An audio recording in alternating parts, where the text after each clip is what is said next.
And yet a lot of people have a hard time understanding, that MJ had to get that kind of personal rivalry, that bitterness, that extra edge to get on the court. Is that because most people don't know what it's like to be a champion? Or did you hear that as well? Because a lot of people notice that. And they're like, well, yeah, he's still bitter. He's still angry. He still holds a grudge. That's not, he's not at peace and harmony with the world. What did you see when you saw him do that? He used that as fuel, like it's not easy to most of us.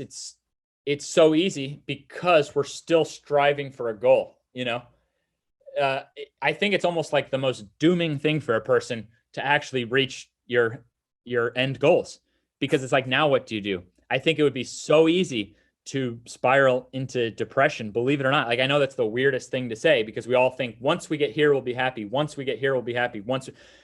But having the once we get here is pretty cool. Like that gives us motivation. I feel bad for the Michael Jordan who had already won 5 championships, because who fucking gives a shit if you won another one? You see what I mean? Like, no one gives a shit if you win a 6-1. You already won 5. You see what I mean? Like, I feel bad for that. And so this is just what he had to do to get himself fired up. You know what I mean? I'd probably do the same thing when I was starting to fix my knees and I was able to get a second chance at basketball. Remember, I had no recruitment out of high school. So I got like a second chance, and you get these like recruiters who their job is to like help put you in front of colleges. And day one, the guy that I'm hiring says, you cannot get a scholarship. Like, it's not physically possible. You're too slow. What I can do is I can try to find connections of schools where you can still pay full price to go to school, but they'll let you, sit on the end of the bench. So I proved that motherfucker so wrong and get a full scholarship. And the day I got a full scholarship, he calls me and he begs me not to accept it.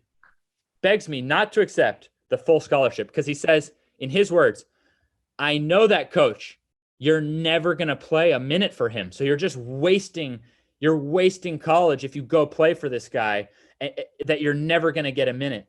I started every game.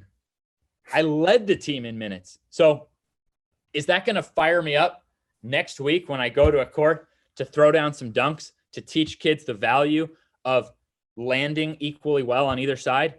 Hell yeah, it's probably going to fire me up, You got a little MJ in you as well, Ben. That's good to see, man. It's about getting the job done. So if that helps me get the job done, that's MJ, get the job done, And he was happy when he was on the court in those moments.